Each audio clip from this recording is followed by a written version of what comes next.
Hello and welcome to Ula Tea Leaf Readings. My name is Lenor and tonight I'm going to be reading your tea leaves.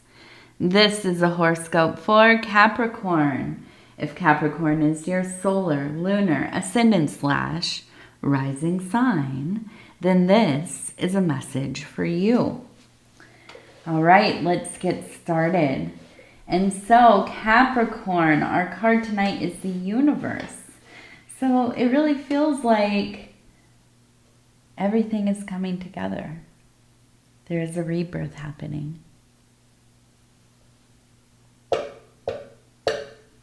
Okay, and let's take a look. And so if you have not subscribed yet, please think about doing that. You can hit that little bell. It'll let you know when the next readings are coming out. It is free to subscribe. So we have a huge anchor right here, okay? And this is on the incline of the bull. So I know it's in the emotional up into the spiritual. Now the anchor obviously can go either way. It could be like, hey, I'm stuck here. This thing is weighing me down. I don't know how to get out of this. But it could also be that, you're feeling like things are solid. You found your place. Here you are. I want to let that thing down. I want to make sure that, I continue to uphold this foundation that I've built and start to really continue to build my legacy here, and that's what I think of as the anchors. Like I have planted my, my tree here and the roots have taken hold and it's all kind of very firmly in place. And so talking to a Capricorn, I'm of the belief that maybe this is the latter of the two. And that is that, you're feeling like you are in a place of consistency, stability, and safety. And that's really, I feel like you feel safe where you are, right? You've built this world for yourself, this life for yourself, where you can be whatever it is that you are in that moment. Whoever you are, whatever you are, you don't have to hide, right? You have, I'm trying to think. It's like a temple, like a theater, a place to explore, a place to be many things. And that's what I keep thinking is it's like outside, I have to really kind of firmly hold on to a persona or, whatever hat I'm wearing. I'm at work, I'm parenting, I'm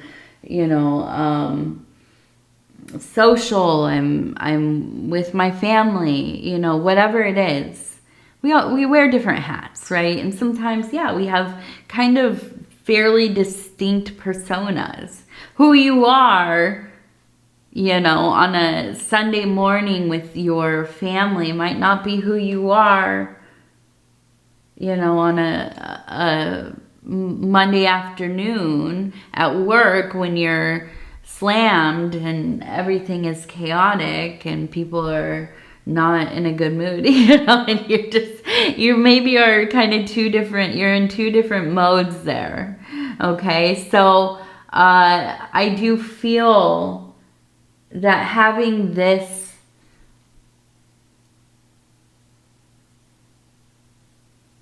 it's like the current isn't going to take you away, right? You don't feel like you're lost at sea. You have intentionally put down that anchor so you can stay right there, okay? And so, kind of a really beautiful feeling, honestly. It's sometimes when I see the anchor, I'm like, oh my gosh, hopefully they're not stuck in like a financial situation or a relationship they want to get out of or, whatever it is. But here I feel like it's pretty dang good.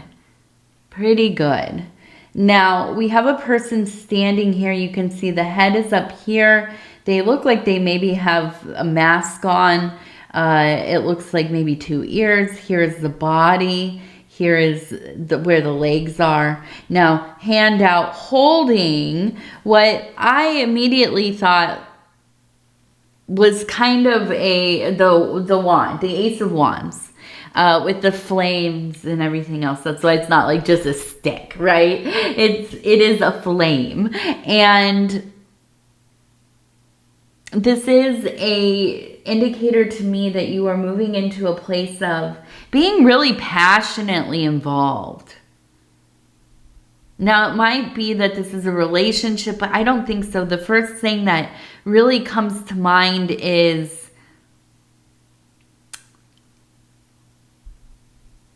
it feels like, I'm trying to think, is this like you are beginning a hobby or a project or something that you've been wanting to do for a long time, right? And I think it's like this, I don't have time, I'll do it later, when the kids go off to school or when the kids move out or, whatever, I'll have time. And it's just one of those things that, you just have not found the time for. And it's been following you for years. And every so often you think, oh, maybe I'll start this thing, or you got all the stuff you need, all the materials, and I'm thinking of like crafting or something, and you have like all of your yarn and your like knitting hooks and or is it, I always mix up those two, knitting needles, yes, and are the hooks are for yeah. Yes. And so I'm sorry, I lost my train of thought there. I'm like trying to picture, what is it called? I can't even think of the word. That's so bad. Oh my goodness. I have to look it up because it is going to annoy me. I know, and you'll tell me in the comments. You guys always do. Knitting versus and crocheting. That's the word. I was like, I know it's a C word. My brain sometimes. I'll tell you what. It just, I don't know. I lose it. And don't worry, it's nothing new. It's always been like this. My psychologist has told me that it has to do with ADHD possibly. So anyways, yeah. So like you get all the stuff, right? You get the yarn, you get the knitting needles, the crocheting hook. Okay, there we go. And yeah, and you put it in a basket next to the couch, and you think, yes, I'm gonna sit here, I'll watch TV and do this thing, and it just kind of sits there, right? And then you kind of put it away because the holidays are coming and it's sitting in a cabinet somewhere, and you think, oh, I'd really like to get into that. I really have always loved doing that. Or maybe, I was really, I was such a knitter when I was a child, a younger person, right? You had more time. You had kind of the motivation, and then life got busy, and you get away from these old hobbies and things. And so now you're coming to this point where, and now this doesn't have to be knitting or crocheting. Let me just say, these are just examples. And you're probably like, I've never thought about crocheting in my life, Lenor. But yeah, whatever it is, whatever that thing is for you, I see you really returning to it or arriving at it, right? And giving it a chance, giving yourself that chance, making that time, right? I think the biggest hurdle often is getting started with anything. At least it is for me. Once I get going, it's pretty okay, right? As long as I don't get distracted, which can be pretty often. So the wand, right? And I feel like we might think of this as like, this is a separate thing from all other things in my life. Everything's kind of, yeah, I'm going to start knitting and I get that going and I'm like really into it. Well, that flows over into other parts of our life, right? When we find things that are for us, when we find things that bring us a little bit of joy, a little bit of ease, right? So then it shows up in all of the places. At least it begins to. It flows into maybe the way that we work. Maybe our relationships get a little bit better. And I think that's because we have something. You know, we have something to look forward to. We have something that we feel good about. We have something that, you know, the actual movement of our hands is so good for our brain.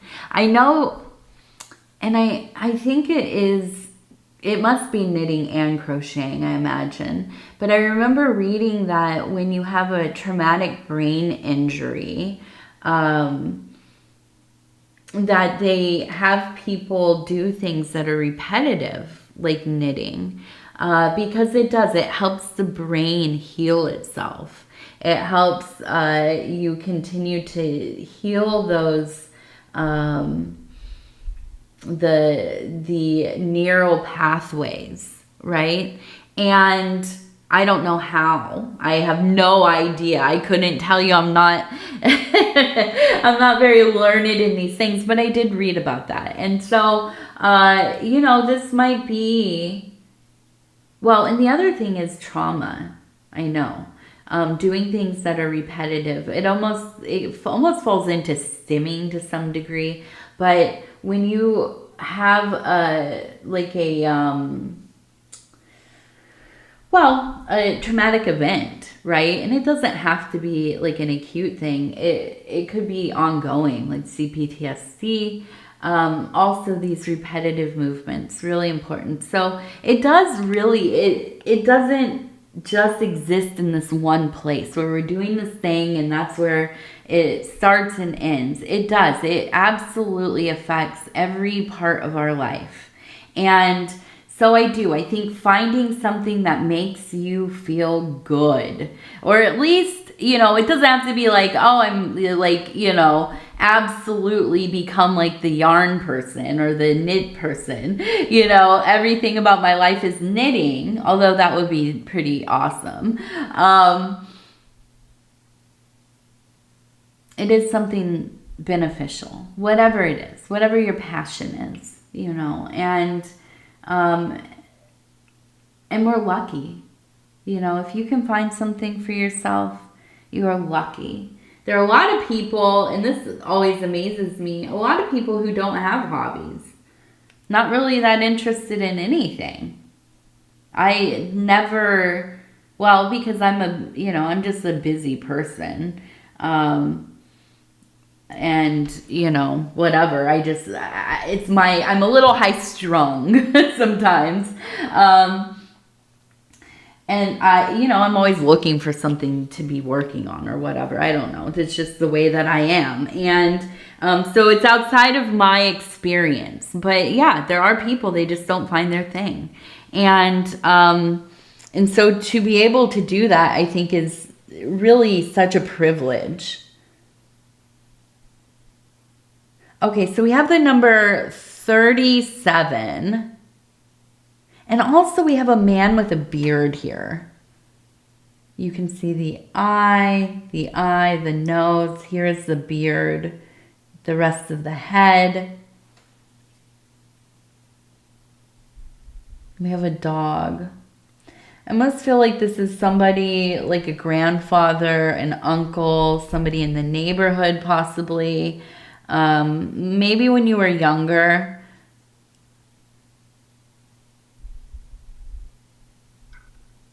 Because I feel like this person feels mysterious to you. They have a dog. I almost wonder if they like had a lot of trouble. Not a lot of trouble. Listen, they're older. So maybe it's that they just were kind of a solitary person, right? I feel like this is maybe a person that people kind of looked at as being almost kind of like a somebody to kind of pity, because they were alone a lot. But they had this dog that feels like that was like their person, right? Like this is their companion. And where I feel like people felt sad for this person, or kind of like, oh, you know, grumpy old grandpa or whatever, doesn't have any friends and just has the dog or whatever.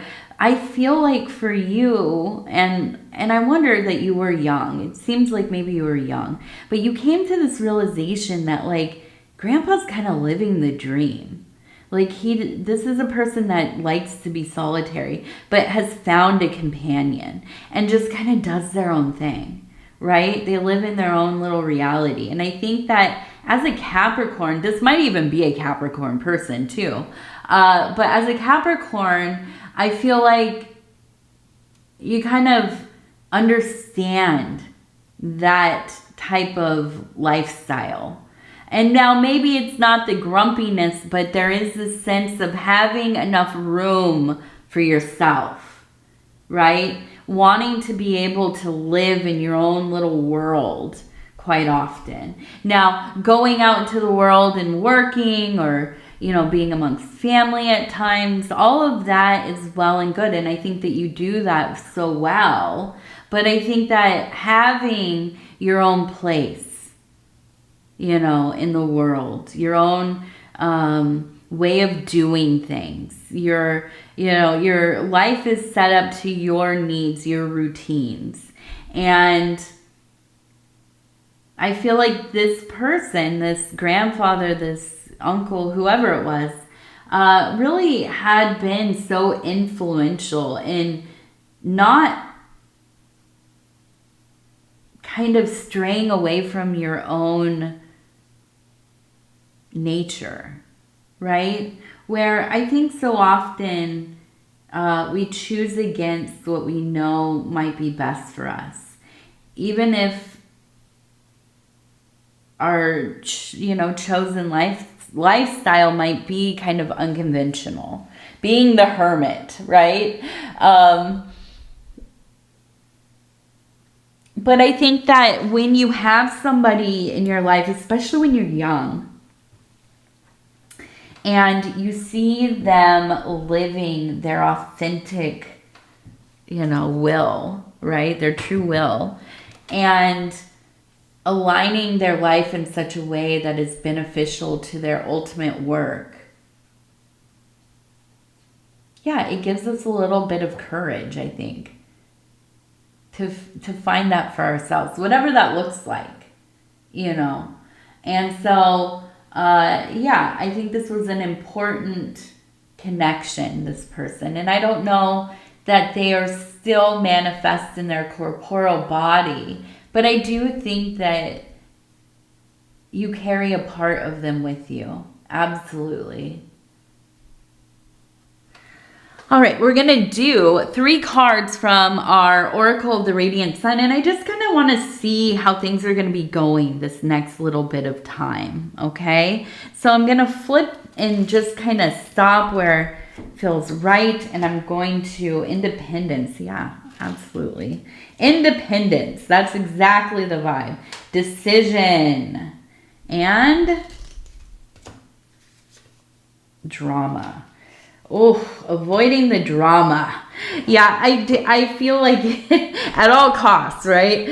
Now, I don't know that there's any current drama, but I do think that you spend a good deal of time making sure you're intentionally disengaging in any kind of dramas. Now, your independence. It's not I was like, maybe that's your decision. It's not just a decision. It's kind of just how you are, right? You just are a very independent being.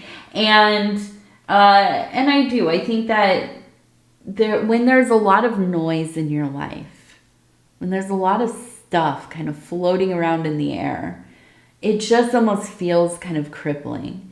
Like it's anxiety, it's oppressive, it's distracting. It just feels like, like when you're beginning to get a migraine or a headache, a bad headache, and it's really bright and there's a lot of noise and there's kids yelling and it's hot and, just all of the things aligning in such a way to really provoke discomfort.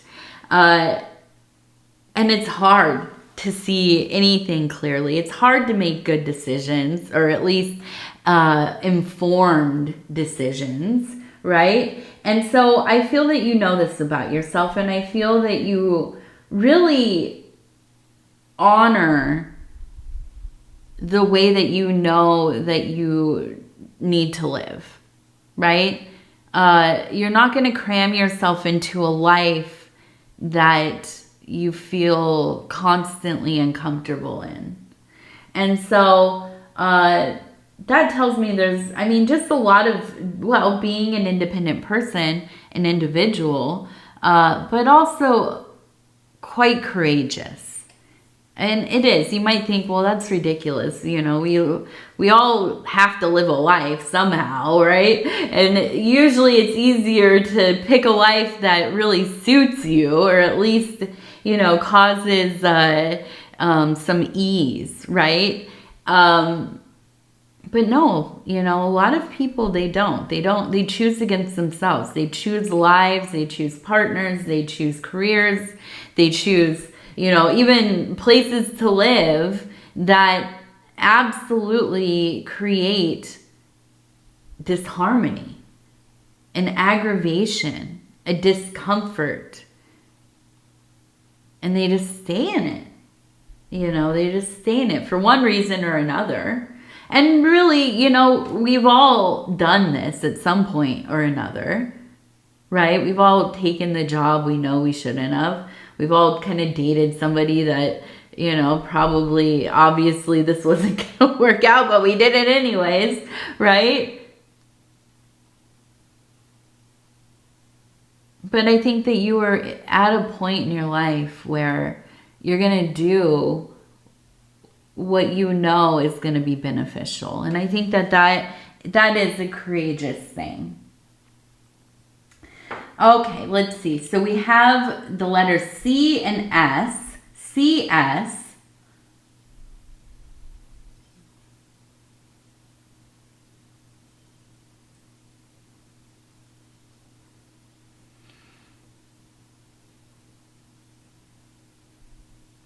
We have 3 people around a bonfire. One standing on a moon.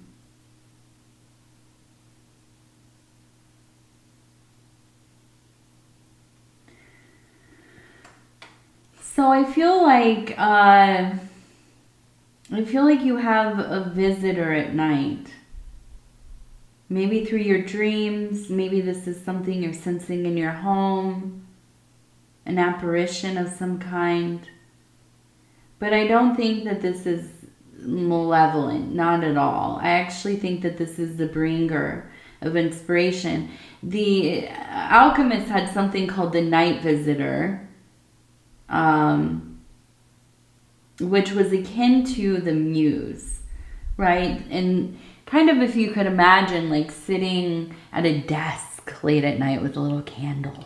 And it's, like 2 a.m. and you're sitting there with your scroll and your pen and quill and trying to find some kind of,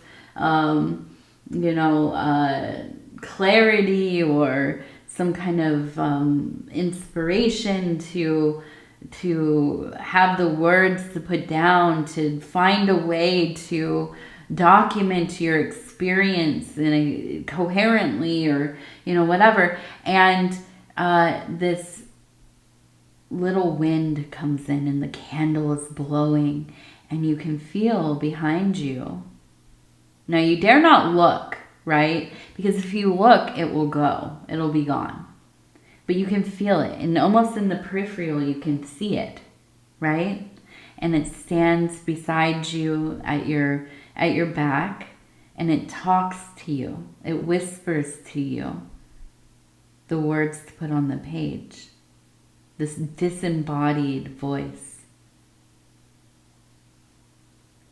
That's what they would call the night visitor. This is also kind of the idea that, yeah, we get inspired. Sometimes, right, we got to wake up in the middle of the night to meditate. Sometimes the work calls for the conditions of the moon, right? Sometimes this is the only time where the world is quiet and our mind is open and roaming.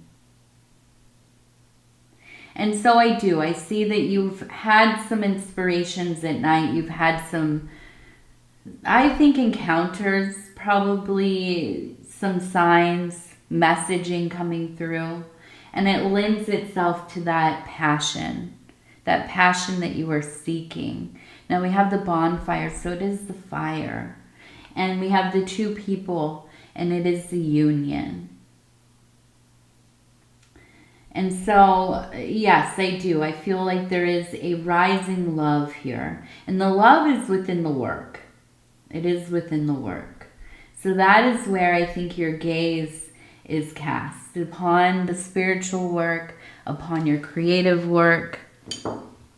And this is your place where you find refuge. You find a sense of belonging, a sense of meaning. Okay? Now, we're going to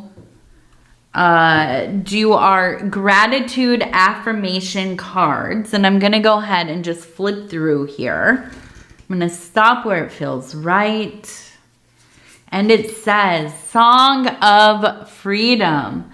I am grateful for my personal rights and liberties, for the freedom to soar through life with the wings of my independent thoughts and decisions. Practice. Give thanks for the freedom of choice, speech, action, and thought you have in this time and age.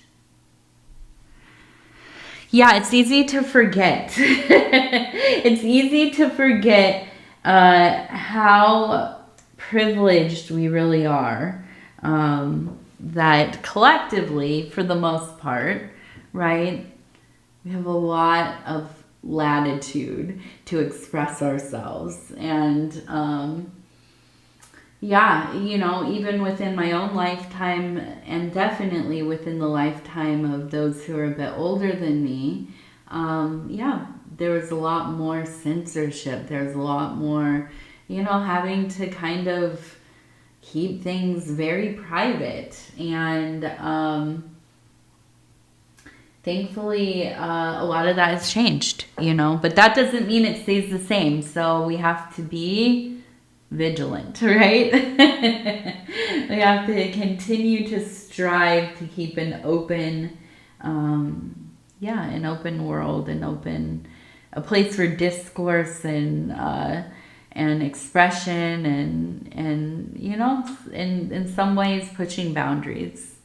Absolutely. That's the artist and poet of my heart speaking. So with that, Capricorn, I'm going to tell you I love you because I do, and I thank you so much for spending this time with me. It is always such an honor to be able to bring these messages to you. And if you would be so kind as to like the video, it really does help the channel. And if you have not subscribed yet, please think about doing that. You can hit that little bell. It'll let you know when the next readings are coming out. It is free to subscribe. And if you want to leave a comment, I would love to hear from you. Absolutely. All right. With that, I will tell you again, I love you. Good night. We'll talk in a few days.